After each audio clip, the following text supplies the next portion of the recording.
Hippie stuff. Excuse you. Sit. Hippie sit down and play the bongo drums. There you go. That's the same, right? That totally makes sense. Orbital coming down here inside the natural base. Tyga did not go for a CC first or anything, so not super greedy here versus Jaedong. And with a couple of Marines rallied out instead of a Reaper, he's going to be looking to kill some Overlords. Now, this is kind of good and bad. Like, if he gets the Overlord kill, cool.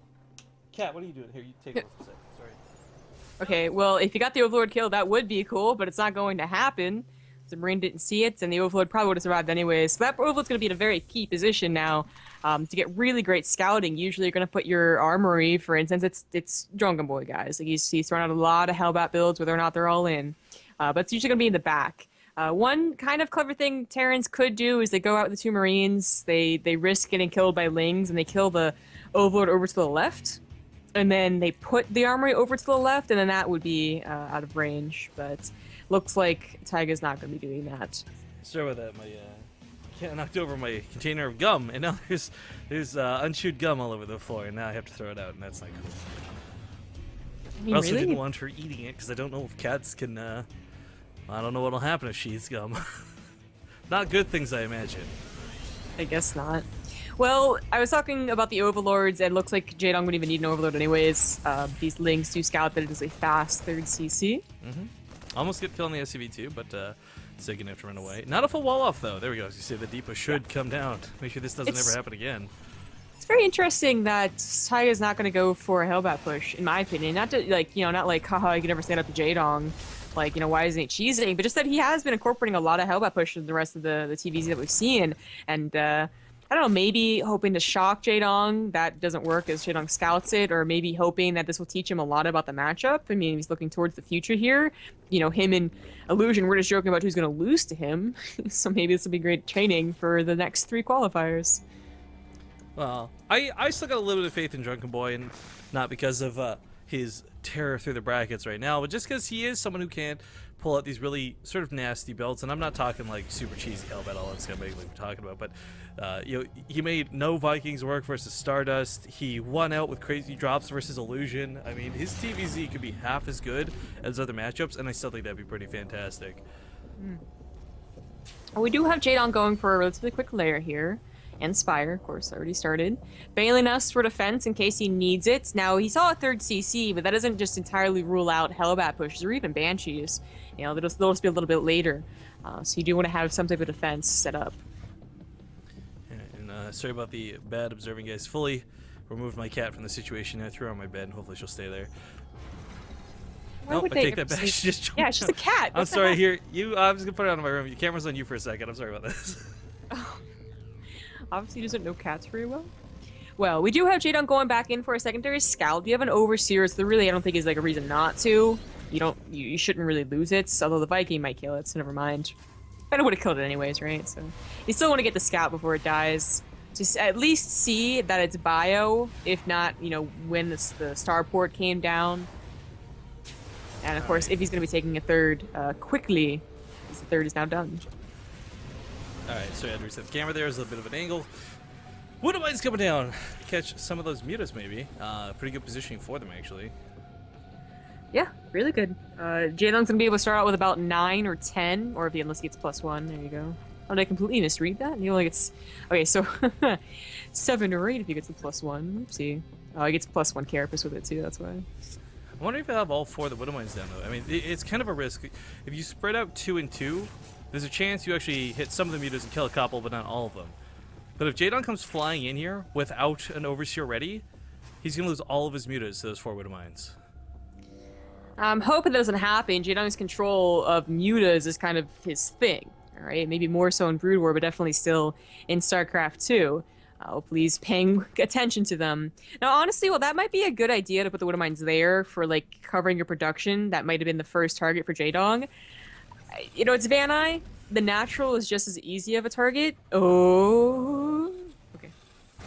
Still might end up going there as like a retreat path, and just gotta be careful how this goes. Marines are gonna chase him towards the north side of the base. There's a turret up here too, but the Van Eye Research Station airspace is pretty nice, so flies all the way around it. Tyga's still gonna leave the Woodamines there, but man, I would have loved to have seen some bait, like a siege tank sitting on top of them or something really silly. Not going to catch anything just yet, though.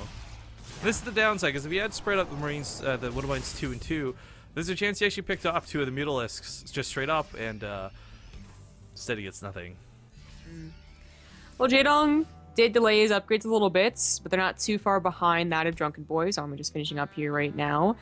Drunken Boy does have a sizable army, I think, that he could push with, especially if he picked up those Woodbines. Oh, no! Oh my god, that Mutalisk regeneration is what saved their lives. Somehow they got 1 or 2 ticks off in between hits. Well, and it does take 4 Woodbines, doesn't it? Always? I think it's 4 for... I don't know. Those had like 1 health. Like that was a regeneration factor, so... I thought it was 4. Maybe I'm wrong.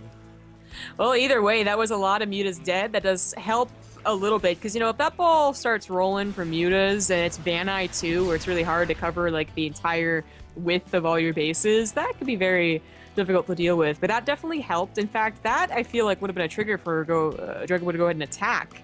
Again, he has a significant army size, and the Widowmines are now lifted and going along with his army. What was he waiting for?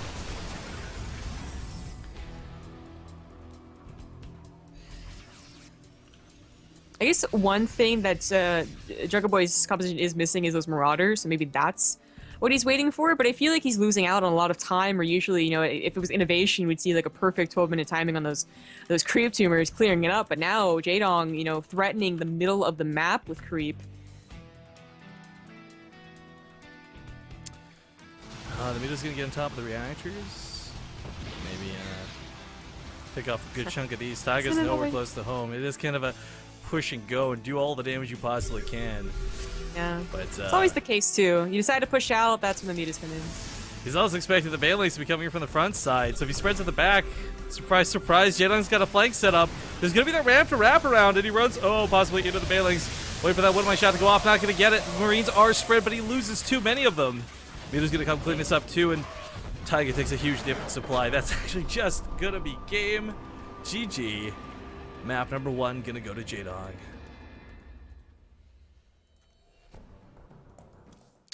Well, that's I was kind of anticlimactic, really. I thought with the one of my shots possibly going off, that could have looked a very different game. But I guess losing too much of his army, spread too far away from the base, no way to come back home. Jaedong capitalizes on it, and we'll find out what map number 2 is here in a second. Tyga taking a quick relog. Let me go poke Jaedong, make sure we get an invite to the next game. Coolio. So while Tyga relogs, we're just going to play that ad break, guys. Squeeze that in real fast so you don't miss any of the action. And we'll see you in 2 minutes with game number 2.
Go.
All right, folks, welcome back. Game number 2 currently underway. Took Tyga a little bit of time to get back online after that very quote-unquote quick relog, but we found ourselves happily in map 2. Spawning in the bottom right corner of the map. He's down 1 of the series. We'll see if he can turn this around. It's going to be the blue team player, Tyga.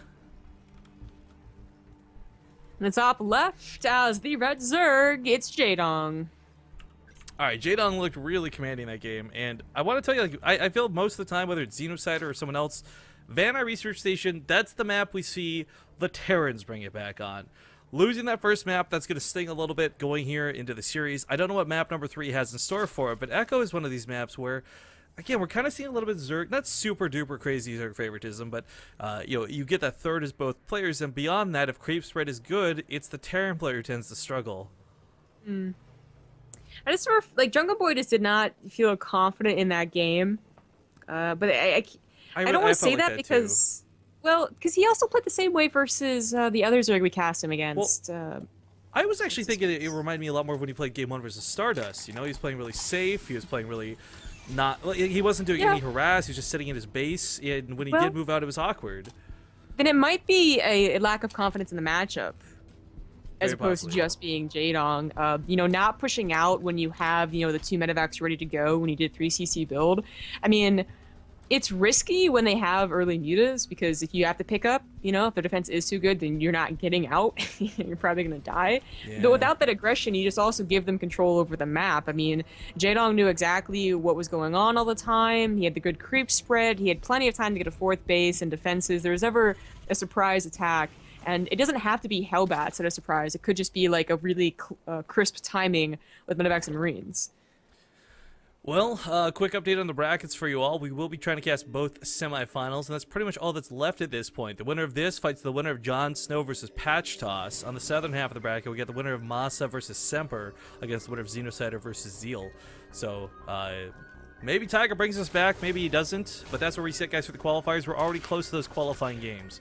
Well, the next 2 things we'll be casting. Yeah. It's like a Xenocider to beat out Intense 2-1. Zeal beat out Scarlet a while ago, and now Hushang. Yeah, a little sad not to see Scarlet make it towards the end of these brackets, but hey, that's what happens when you play Dota for a few months. Yeah, you only practice for 2 days. Well, actually, I can't even say that because Kane, right? Kane, like, went on this vacation, got no practice, flew in for WCS, and made, like, 2 rounds in. Like, that's pretty good for no practice. Well, you know, someone asked about that, I believe, right? Unless I'm totally misremembering, but he said that at least being involved... Oh, maybe I'm misremembering. Ugh.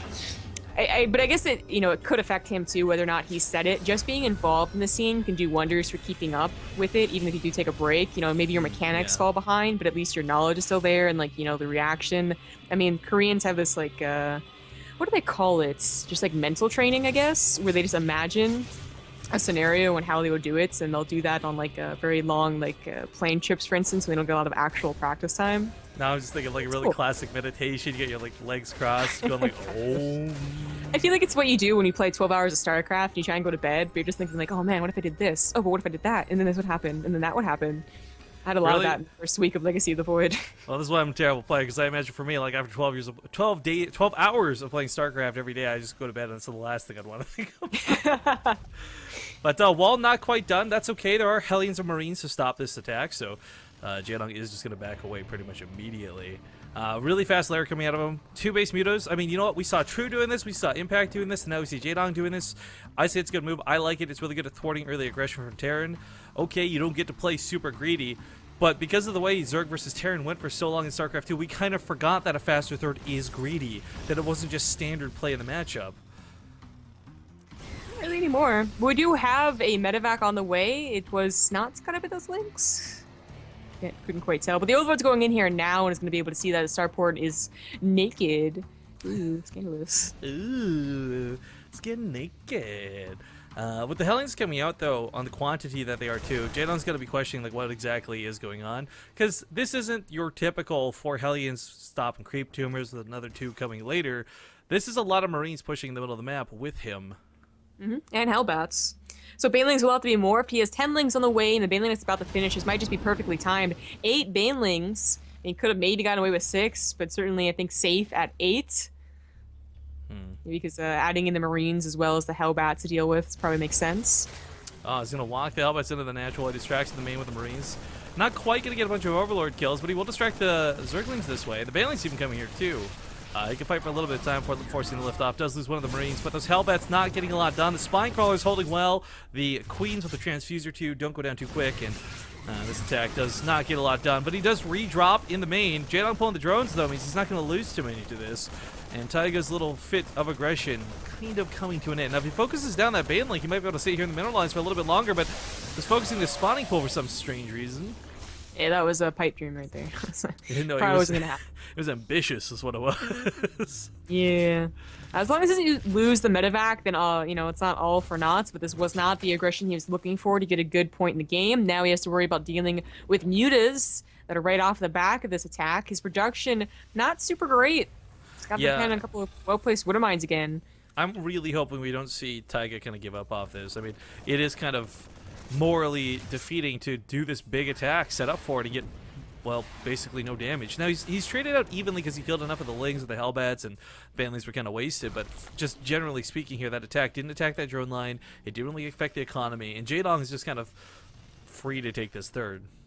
Yeah, he is. Once again, gaining a lot of control in this game. I don't know if he knows he can break down the cooling towers. Well, we'll see. But the creep spread's already going on to those ramps. It's gonna be pretty nice. Spike is gonna clear this up. I guess that's good. The command center isn't quite done, so it's gonna be well timed. Missile turrets do go down, kind of surrounding, you know, the perimeter, but there's still a bunch of wide open area in that main.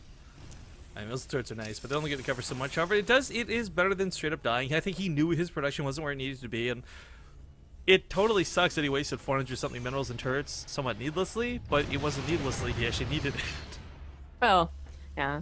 You know, Jaedong, though, if he noticed, you know, go into the little, like, in between the army, basically, in the main command center, and maybe get a couple of reactors there. But with only, you know, as few mutas as he has, doesn't want to bother doing that. He still, again, has control over this game, and is feeling pretty good. Doesn't want to, you know, give away mutas needlessly because you didn't see Widow Mines. There's enough Marines here to jump on those mutas and pounce on them, but Stim's just seconds away from finishing, so can't quite get that damage in that he was looking for. And the problem is, by distracting with the mutas, Tyga's not pushing out, Tyga's not dropping, Tyga's doing nothing but sitting at home again. And for some Terran players, I think this is okay, but everything we've seen out of him today, in every game of the Qualifier, because we have, through coincidence, been casting him in almost every game of this Qualifier, anytime he's had to sit at home, the game has not gone well for him. No, it has not. Well, this Viking has gotten quite a few kills, so that's like the one great thing happening for Drunken Boy right here. His third base is on the way. 6 Overlords have died. I think about 4 of those came from the Viking, of course, but dang, that's nice. Yeah, it is. Well, good. At least Drunken Boy knows you can break down the cooling tower. I think for Jaedong, actually, he wouldn't want to because he is expanding to the, you know, south. That makes sense. He's once again set up some Widow Mines in a position where he wishes and hopes to catch the Mutalisks. I'm guessing that now that the cooling rocks are down, he'll probably camp out in the main and hope that the Mutas actually do go towards the third. Well, it's a combination of both. Cooling tower and the rocks. They become the rocks. Debris? Cooling debris? It's the really cool debris. Widow Mines are just out of range, and there is an overseer with it this time. Jaedong realized he got caught off guard last game, and Tyga was hoping to set it and forget it for that defense, but he's got to turn around. He's got to get here to stop these mutas. As he chases them out, though, Jaedong's still going to take a couple of hits. Oof.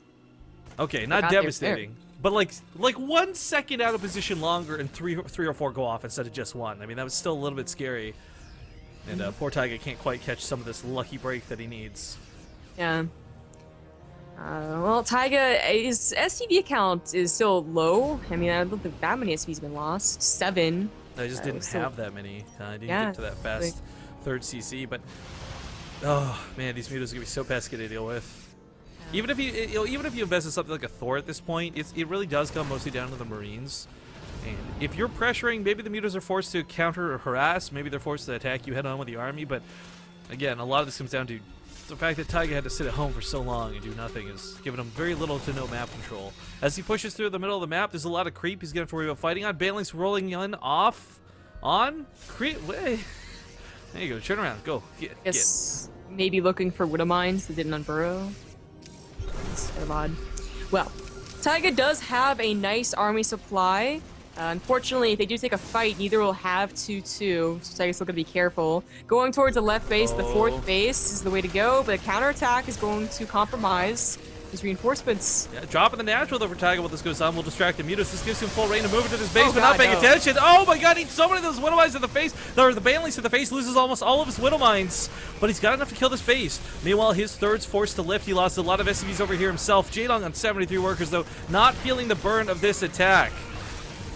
And once Oh, again, this kind of goes no. poorly as the Mutas give chase to the Medivacs. Nowhere really to unload, but over here and behind the mineral lines, his only choice tries to go for the main. He's so close, but he might lose so many of the Medivacs before anything unloads. Got a useless Hellbound in there. Oh, the GG Mule's coming down. Oh, good game and good luck. Ladies and gentlemen, the Tyrant will take the series 2-0. Truth be told, I really